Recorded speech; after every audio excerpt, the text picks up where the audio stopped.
My pleasure to introduce the first speaker for today, none other than Mr. Sanjay Pinto. I'm sure he's a very familiar face to most of us who are participating today. Before donning the black gown as an advocate in Madras High Court, where he specializes in media, criminal, constitutional, corporate, and arbitration and consumer cases, he was also the resident editor of NDTV 24/7 and the executive editor of NDTV Hindu and former national debating champion. He wears many hats as an arbitrator. He's also a legal columnist of on Deccan Chronicle, where he has over 260 published legal columns till date. And I'm one of those privileged persons where I get to see this or read this every day in the morning, direct from Mr. Sanjay. Thanks to you, sir. And he's also a panelist on national TV debates, host of Sanjay Pinto Show on YouTube, and he has also authored 3 books, namely My NDTV Days, Justice for All, and Speakers Are Made, Not Born. He represented India in the IVLP program on the rule of law and judicial reforms in the United States of America in 2014, and is also a guest lecturer in many law schools in India. It's a pleasure to have you here with us today, sir, and it's all open to you to take us through the first talk for today, which is on medical negligence. Welcome, sir. Thank you, Dr. Sarvanan. First of all, my salutations to all the doctors present on this program here, because I think we as a society owe you a lot. We'll never be able to repay all of you doctors of what you do for us, especially what you've been doing throughout this pandemic. So before I start, my salutations to all of you and thank you for your service. Good afternoon, ladies and gentlemen. 3 doctors were chatting after their morning walk at the Marina Beach. This was in pre-corona times. And then they noticed a man who was limping slowly towards them. The first doctor looked at the man and said, "No, he's probably suffering from plantar fasciitis." The second doctor looked more intently and guessed that it was probably truncheon synovitis. The third doctor had a longer gaze and felt that it could be run-of-the-mill arthritis. When the man finally came closer, all these 3 doctors realized that his slipper had cut and he was looking for a cobbler on the beach. Ladies and gentlemen, diagnosis can be tricky the best of times with the best of technology. A simple headache could be just migraine or a brain tumor. Chest discomfort could be just a gastric issue or a heart ailment, GI or MI. I think that quandary will never end. Now, ordering scans, ordering tests can lead to accusations of an unholy nexus with diagnostic centers. Not ordering scans and not ordering tests and relying on clinical examination alone can be dicey in this day and age. So the reality, ladies and gentlemen, is that either way, doctors would be damned. Now, the big question today, why do we lawyers come into the picture here? There was, in fact, there were some misleading reports, probably I would classify it as fake news, that with the new Consumer Protection Act 2019, doctors, medical services were removed from the ambit of the Consumer Protection Act. False. Under the 1986 earlier Act, under Section 210, medical negligence came under that section. The new Act, Section 2, Clause 42, in fact, they have an inclusive list. It's not an exhaustive list. A lot of people have seen that list, found that medical services are not in that list, and concluded that, oh, doctors are now off the hook. Not the case. Sorry to disappoint you. It's not the case. If you ask me, I personally feel medical profession is not a trade and should not be in the Consumer Protection Act, but our lawmakers in their wisdom believe otherwise. So this is only an inclusive list. The key words you need to look at here is not limited to. So they've given you examples, but not limited to. Now, what is interesting in the new act is that it has only prospective operation, which is only from now on, not retrospective operation. So if a case is already pending, let's say in the National Consumer Disputes Redressal Commission or the State Commission, they will remain where they are. Only after the act was notified, it came into operation. Only then, from then on, there's a change in that pecuniary jurisdiction. So existing cases will stay where they are. Now, another interesting aspect is earlier, the pecuniary jurisdiction. Pecuniary jurisdiction is where the case can be filed. Earlier, up to 20 lakh was in the district forum. 20 to 20 above 20 lakh to 1 crore was in the state commission. Above 1 crore was in the national commission in Delhi. So most medical negligence cases, they would ask for fancy compensation, usually a crore and above. So most medical negligence cases will go to the national commission in Delhi. So doctors would have to engage lawyers in Delhi wherever they are based. Now, in fact, with the new act, the pecuniary jurisdiction has changed. The first change is that up to 1 crore, it is in the district forum. From 1 crore to 10 crore, it is in the state commission, state headquarters. Above 10 crore is in the national commission. But that's not all. Earlier, this pecuniary jurisdiction was determined by not just the amount you pay as fees, the hospital bill, but the compensation added to that. So that sum of all relief sought. So you may have paid 10 lakh as a hospital bill, but if you claim 2 crore as compensation, then the value calculated is 2 crore and 10 lakh. Today, the new act says it hinges only on the actual fees paid. So whatever fees you pay to the doctors and hospitals, only that will determine your pecuniary jurisdiction. This actually should come as some relief to doctors. So big inflated claims, it would be difficult for people to file inflated claims. That's some relief. Now, ladies and gentlemen, a patient battling for life, desperate family members rustling up all the money they can for a surgery versus a corporate hospital that insists on advance payment and legally vetted consent forms, they do not seem like even Stevens. Let's face it, that's a fact. But ever since doctors were brought under the ambit of the Consumer Protection Act, a delicate balance has had to be struck. So on the one hand, as laid down by the Supreme Court in the landmark case of Dr. Kunal Saha. Dr. Kunal Saha was a doctor himself who sued a hospital for the death of his wife. And the court held that doctors are to be dealt with strictly if they are found to be negligent with patients who come to them pawning all their money with the hope to live a better life. That, with hospitals being vicariously liable as held by the apex court in Krishna Kumar versus State of Tamil Nadu. On the other hand, ladies and gentlemen, is a practical view taken by our courts. And this should be music to the ears of most doctors who've tuned in. The practical view that a surgeon with shaky hands under fear of legal action cannot perform a successful operation, and a quivering physician cannot administer the end dose of medicine to his patient. This was taken by the Supreme Court in Jacob Matthew versus State of Punjab. This was a 2005 case. And the rationale here is very interesting. Greater the risk in the operation, higher the chances of success, as opposed to lesser risk, but higher chances of failure. I'll repeat that for you. Greater the risk in the operation, higher the chances of success, as opposed to lesser risk, but higher chances of failure. This was a rationale in the Jacob Matthew case, and most doctors should actually read up this judgment. It's a brilliantly worded judgment. Now, to the crux of our topic today. What constitutes medical negligence in layman's terms? Examples are amputating the wrong leg, operating the wrong eye, leaving forceps inside the abdomen, prescribing drugs with serious side effects and which are contraindicated given the symptoms or the other ailments of the patient or the other medications that the patient is taking, needless procedures, botching up a simple cataract operation, for instance, leading to blindness. All these would be clear cases of medical negligence where the principle of res ipsa loquitur, the thing speaks for itself, would apply. I'm sure no doctor would ever want their patient to die. Most doctors would not be performing some of these things that I mentioned in that list. Again, not an exhaustive list, but an indicative list.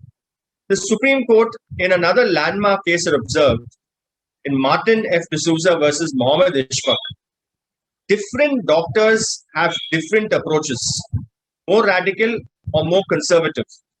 All doctors cannot be fitted into a straight-jacketed formula and penalized from departing from that formula.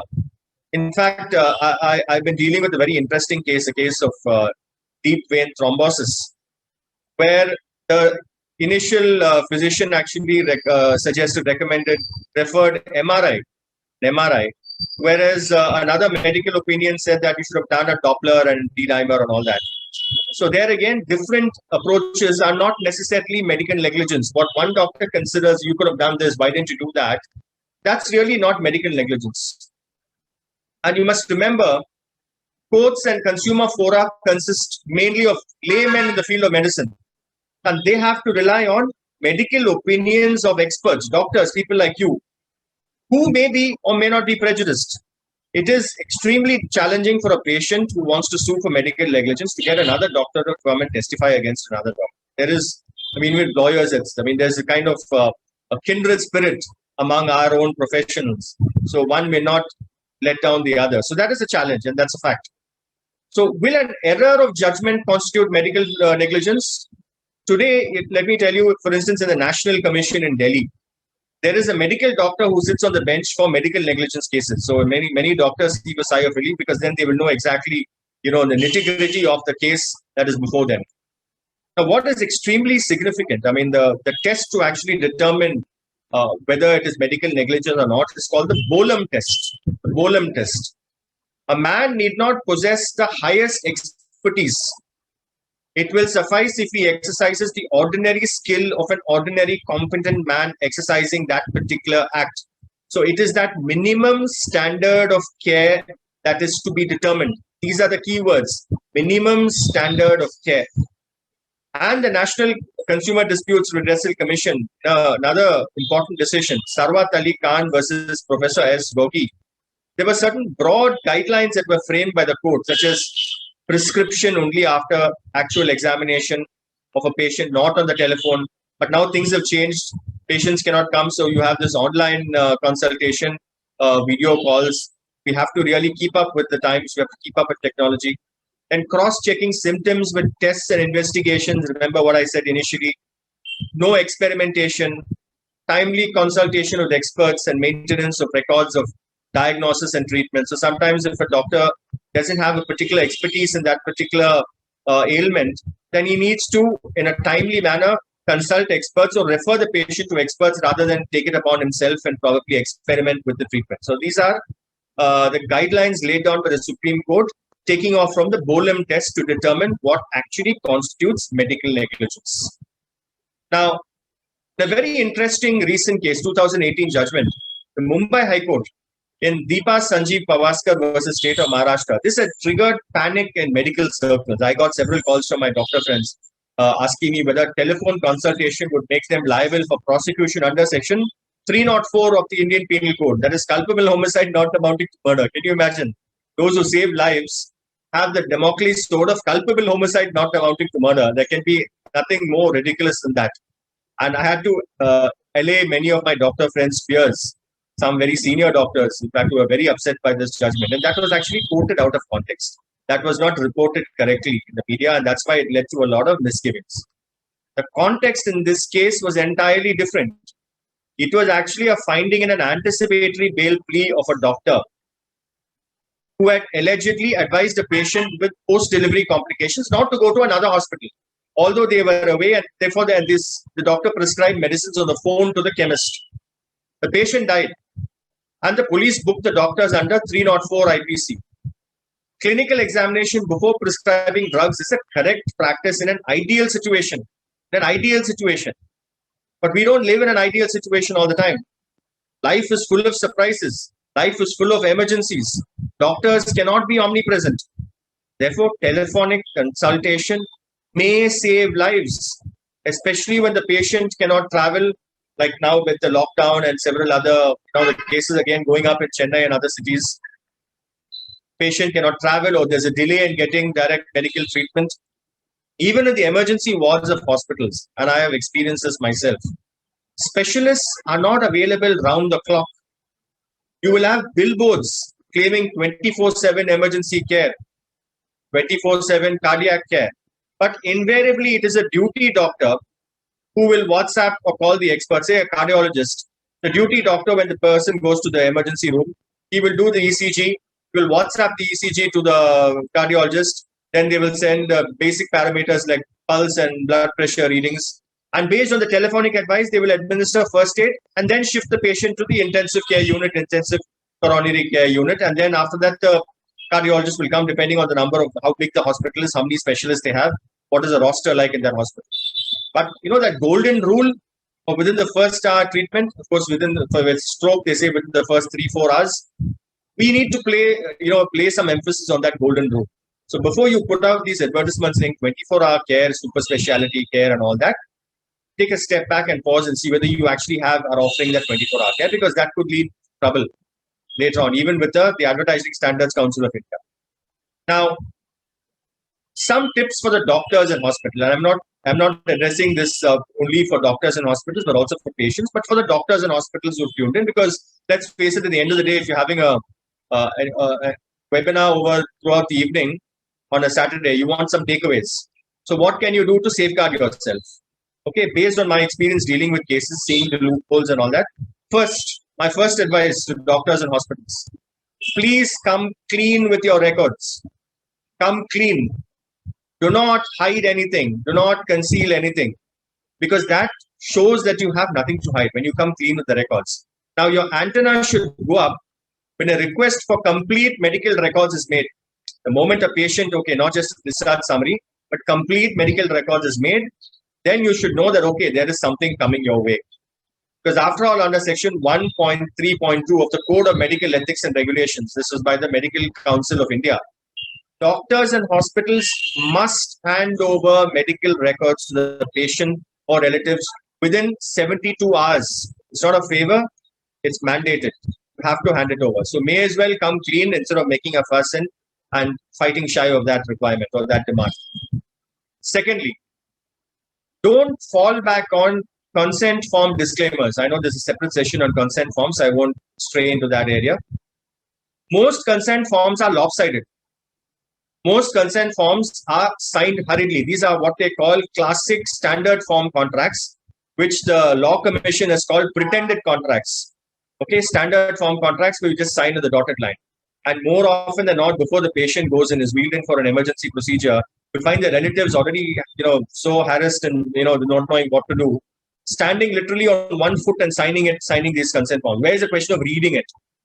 Okay, so don't fall back on these disclaimers. The National Commission, why am I saying this? In a very interesting case last year, 2020, Vinod Khanna versus R.G. Stone Urology and Laparoscopy, imposed 10 lakh rupees for an unfair pre-printed informed consent undertaking, and said that was an unfair trade practice under section 21R of the 1986 Act. Unfair trade practice, which is, the commission said that particular consent form, this is one of the few cases where the consent form came directly under the scanner. The commission said the consent form was unfair, one-sided, arbitrary, and high-handed. Okay. Third advice: pay attention to your paperwork. I know doctors are so preoccupied with so many things. You are extremely busy professionals, justifiably. But please pay attention to your paperwork. Keep copies yourself. Juniors can leave the hospital and go somewhere else, will no longer be loyal to you or answerable to you. Juniors can also turn hostile. Junior doctors can turn hostile. Like, for instance, for an MRI report, go through the images and don't rely only on the radiologist's impression. We've seen many cases where they've relied on the radiologist's impression. I've seen recently a friend of mine, a former journalist colleague in NDTV, who took a mother in Delhi for a scan.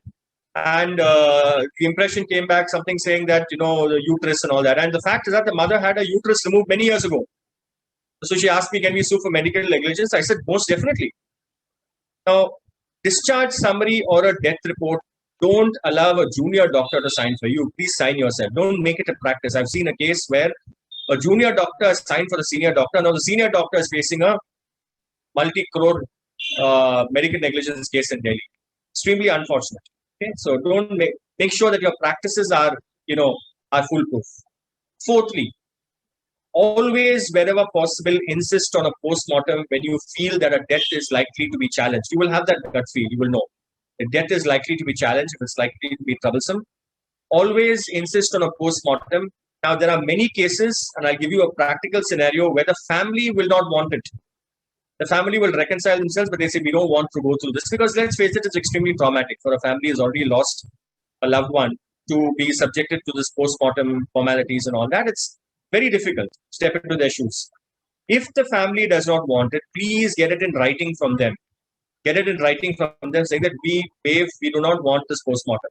Because tomorrow it will bite you in the back. So always insist on paperwork, nothing orally. Those people may not be around or may not be willing to testify, but your document will always remain with you. So insist on a postmortem or on a written request not to have a postmortem. Now, fifthly, be aware of your legal rights. Now, aside of the Consumer Protection Act, there are sections in the IPC that I mentioned, 304A, by which criminal liability can be fastened on doctors. See, the Supreme Court guidelines in the Jacob Matthew case protect doctors against possible police harassment. To convict a doctor on a criminal case, it must also be proved that the negligence was not just gross, but also amounted to recklessness. Recklessness has to be proved. So medical negligence is a very loosely worded term, and it cannot fit everything. Because I said from the beginning, and I will say this again, no doctor would want their patient to die. Every doctor would do everything possible in their mind to save lives, but things can go wrong because medical science is a complex science. Now, for the patients and families, it's not just the doctors that we are addressing, but we're also addressing patients and families. The first step in proving negligence, okay, is to collect evidence.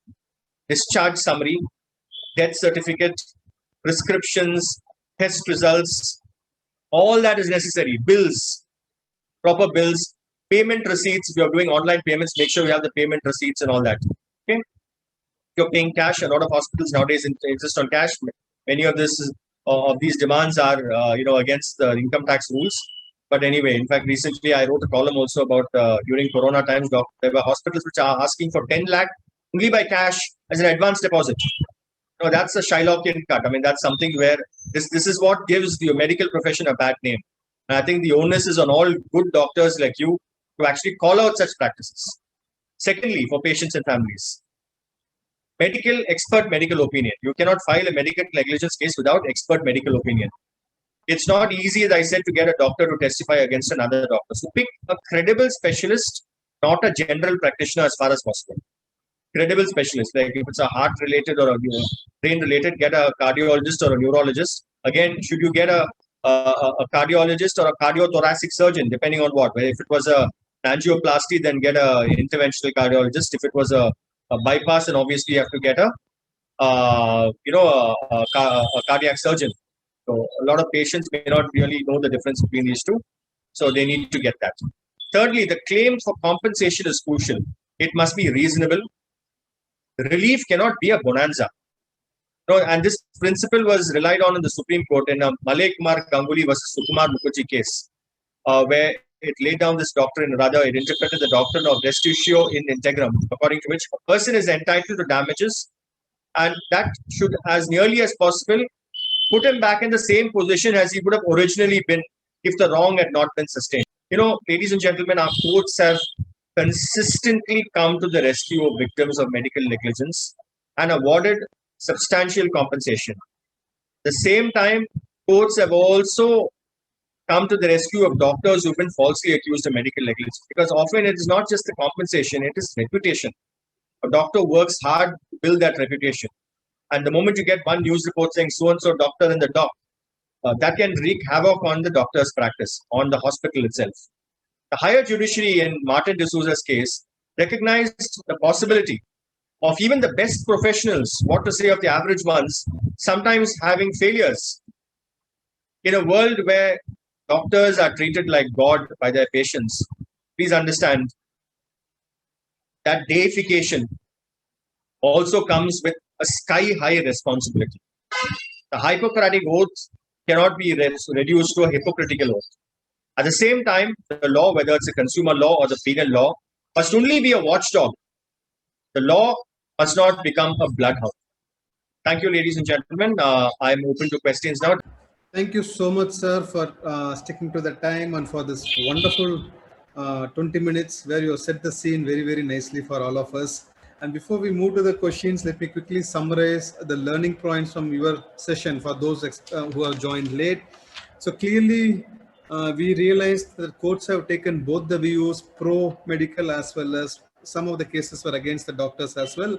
And the courts are of view that The choice of the treatment is definitely of the doctors. So error of judgment is not medical negligence. So strictly give your best judgment as much as possible. And thanks for clearing the myth which we all had with regards to the CPA, that we are no more under the ambit of CPA, which you clearly said it's nothing more than a mere fake news, right? And clearly, the advice to all the doctors is at least stick to minimum standards of care, and please do not experiment. And you have emphasized very much on record keeping and appropriate record keeping, and I think that point came out multiple times across your talk. And the advice to the hospitals included: do not mislead your patients with wrong adverts. If you are not providing any service, kindly do not advertise those that can lead you to trouble. And clearly, with regards to documentation, ensure all the critical documents are signed by self. Do not delegate this responsibility to somebody else. That's something which we learned from you. And in case of anticipated trouble, it is always good to ask for postmortem is something which you are recommending, not shy away or run away from medical legal. Thank you so much for your talk today, sir. Question basically is on, is labs liable for medical negligence as well? Or are there any cases against labs for medical negligence? Yes, there have been cases against labs as well. See, medical services, wherever there is a fee involved. Now, another thing that this new act talks about is wherever there has to be a payment of a fee. If it's free treatment, it's a free test, then they don't come under the ambit of the medical negligence under the Consumer Protection Act. But earlier, if you remember, when the act came into being in 1986, the Dr. Shanta case, there they said, for instance, in a government hospital, as long as there are certain patients who pay fees, then the patients who are treated free, they can also sue for medical negligence, as long as there are paying patients. But now this new act seems to have ended that ambiguity. So to answer specifically your question, yes, any medical service, not just any service provider will come under the Consumer Protection Act. The person suing cannot be a company. The person suing has to be an individual, because this is a beneficial legislation. So you can claim 1-2 crore and all that by paying just a few thousand rupees as court fee. Okay, so that's called a beneficial legislation. So they don't want the beneficial legislation to be hijacked by companies who can actually afford to pay a regular court fee. So any person, any rendering of any service is within the ambit of the act, whether it's a lab or whether it's a hospital or whether it's an individual doctor. Thank you so much for that, sir. The next one is an interesting question. In your talk, you mentioned, please stick to the minimum standards of care at least. But here there is a question where in a scenario like COVID-19, where this minimum standards seem to be changing every week with the new guidelines coming in. So how do you fix this is the standard of care? And if the patient challenges for medical negligence, what would be the court's view? Ultimately, the courts will have to fall back on medical opinion. So a body of doctors, a respected body of doctors, so by and large, you'll be able to now, it's more than a year and a half since COVID hit us. So we will know, like for instance, earlier this remdesivir drug, a lot of people felt that was not really required. It didn't really make much of a difference. But then there was a craze to go and get it. Out of desperation, there were people who are queuing up.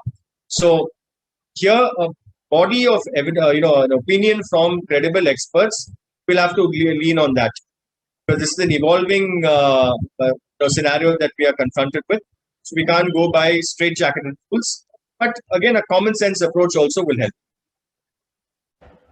Thank you so much, sir. So the third question is something around consent, and we request you to slightly touch upon that, even though we have a separate session on that. So this is with regards to the Vinod Khanna's case and the pre-printed consent, which you also mentioned in your talk as unfair trade practices.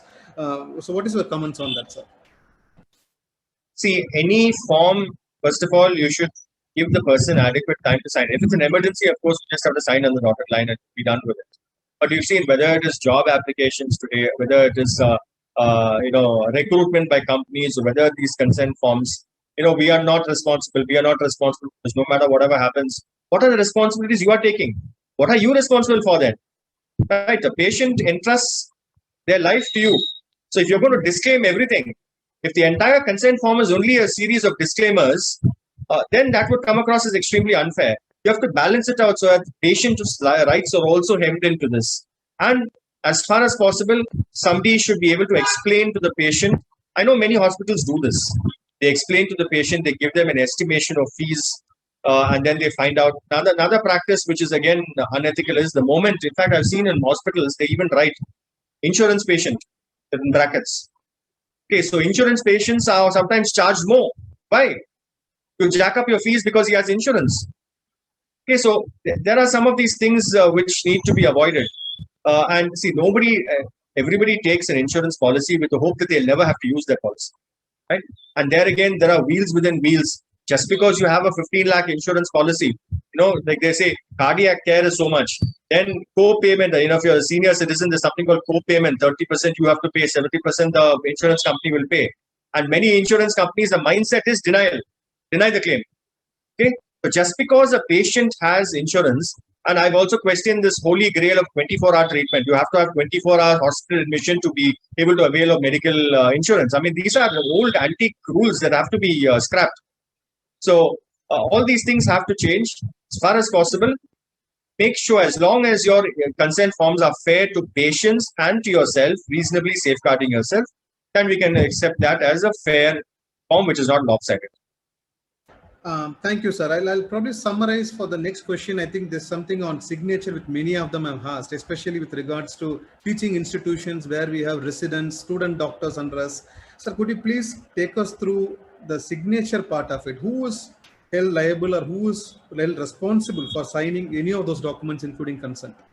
See, the treating doctor, the doctor who treats. Now, what happens for instance, if you're signing then for Dr. Sarvana Kumar, okay, so Dr. SK, okay, so they will say for so and so. See, there will be the nurse's notes. It's not just one signature on a paper that is read in isolation. It is a paper, it is a document that's read in a particular context, the contextual interpretation. So if, for instance, a death summary, discharge summary or a death report, if that is signed by somebody else, by a junior or something, and the doctor who's actually treated the patient doesn't, for instance, in many cases I've seen, there is a difference between provisional diagnosis, working diagnosis, and actual diagnosis, right? So if the junior doctor goes and signs some paper, okay, without actually checking with you as to what this is, then that will be back, that will return to haunt you in the course of a trial.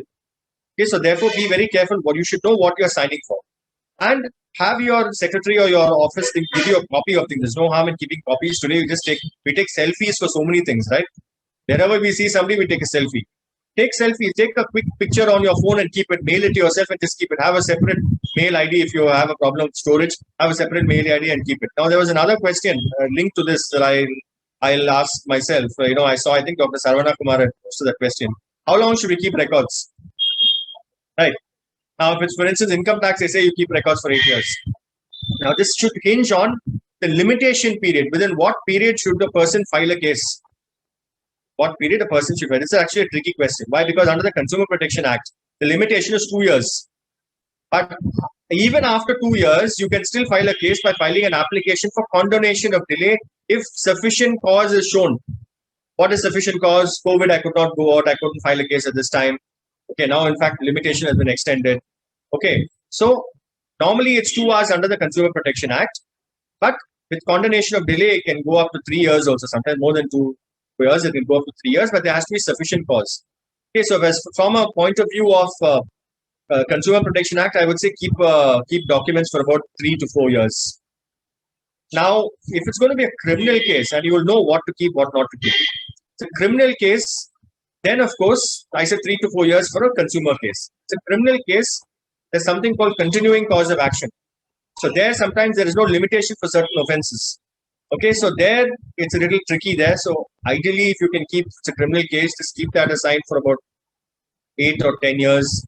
Keep it somewhere in the attic. You never know when you can retrieve it. We keep a lot of junk in our homes today. Just have one Almirah or something for just records, because you never know when it will come in handy. Thank you very much, sir. So I think looks like one of the panelists, Dr. Ravi Shankar, wants to ask a question to you. Sir, you want to go ahead, please? Dr. Ravi Shankar, sir. Thank you, Sanjay Pinto, sir. You are talking about Boehm's law, but nowadays it's getting changed over to Boehly-Lithos. Yes, could you tell on that also for our benefit? Yeah, see, the thing is, whether it's Boehm's or the point is minimum standard of care remains. Any court, any adjudicatory authority will go by a minimum standard of care. Now, as I said earlier, different approaches. In one particular case, as I said, DVT, one doctor who gave an opinion said, why didn't you do a D-dimer? Why didn't you do a Doppler? The treating doctor said, look, If it was DVT, it will usually present itself in the back of the calf. It won't present on the fibula on the knee. Then they referred an MRI. They said the MRI will show soft tissue damages. It will show various other things. It's a more comprehensive test. But then we had to give medical literature to support MRI. Then there's also an isotope scan. Okay, so another thing, coming back to, I just remembered, nurses' notes are very important. See, most people think that I've seen two extremes. I have seen doctors with calligraphy, whose handwriting, especially when they write the death summary, the death report, calligraphy. I've seen in even Kaveri hospitals, calligraphy. Some doctors, what they call typical thing, because when I was a little boy, when I used to ask my folks, why are the doctors scribbling like this? They don't want you to know what medicines they're prescribing. Only the chemist should be able to read it. Okay, but today I think a lot of doctors who use, my family physician is very fond of pens. So he has beautiful fountain pens and he writes good. It's a pleasure to just read his prescription. Okay, now nurses' notes, make sure that the nurses are also trained. One particular case we realized, this patient had left the hospital because, you need certain licensing and all that for isotope scans. So you had to go to another place, leave the super specialty hospital. Not all hospitals have this isotope scans. You had to leave hospital, go to another place. He left that place at 2:20 in the afternoon and he reached the hospital only at 7:20 in the evening. Complete change of circumstances. He returned breathless. There was a 5-hour mysterious disappearance. But fortunately for us, the nurse's notes recorded what time he left the hospital and what time he came back. If it had not been the case, we wouldn't be able to establish the 5-hour mysterious disappearance. In 5 hours, he could have done so many things. He could have taken some other medicines. He could have gone somewhere else. Somebody could have given him some other treatment, could have experimented something. He could have had a fall. He could have had an accident. Okay, so he could have taken some drugs. We don't know what. So therefore, nurses' notes are also as important as the other documentation in the hospital. But coming back to Dr. Ravi Shankar's question, this Bolam test and the other tests that we follow today, the basic ingredient of that is minimum standard of care. Can you justify that you have a minimum standard of care and you were not reckless? That is all you need to prove. Thank you so much. For one last question. This is something which comes up time and again in any of our events again. This is regarding certifying death for somebody who is brought dead to the hospital. So there is now this inherent fear whether all brought dead cases to the hospital, we need to raise a medico-legal case against it, or are we allowed to certify death in the hospital in case of an unknown patient? Very, very tricky question to answer. Because, see, at the back of the doctor's mind or the back of the mind of the investigating authorities, if there's some foul play, is whether there was some foul play, So unless you do a postmortem, for instance, or if there are known, for instance, some ligature marks or there's some visible injuries or whatever, you'll be able to, any other symptoms, like let's say if there was some, cyanide poisoning or letting, if there's something visible that you can make out by looking at the eyes or looking at the skin or whatever. But otherwise, it's a tough call. Actually, certifying death, a lot of people, elderly people who die in their homes, have a tough time getting a doctor's certificate. And for that, only then they can go ahead with the cremation or the burial and all that. So it's a very tough call. I mean, I think it's more that you have to rely on a gut feel. And if you happen to know the person, as far as possible, if you know the person or somebody can vouch for that person, then you can go ahead. Because at the end of the day, somebody is asking you for help. It's a time of death. Most doctors will find it difficult to say no in such circumstances because doctors have soft hearts. They're sensitive people. They're trained to be that way. So, you don't like to say no to anyone. But at the same time, if you have any element of doubt, then I think you need to probably seek help or, at least check whether the police can be, informed. It doesn't have to necessarily land in a medico-legal case. You can just inform the local police. Let them also take a call. So it doesn't look like you've hushed up something or you were party to something that was hushed up. So that's what you can do to protect yourself. Thank you so much for joining us today, sir. Thank you. And once again, my respect and my gratitude to all the doctors for your selfless service, both before Corona and during Corona. The nation really owes you. Thank you so much.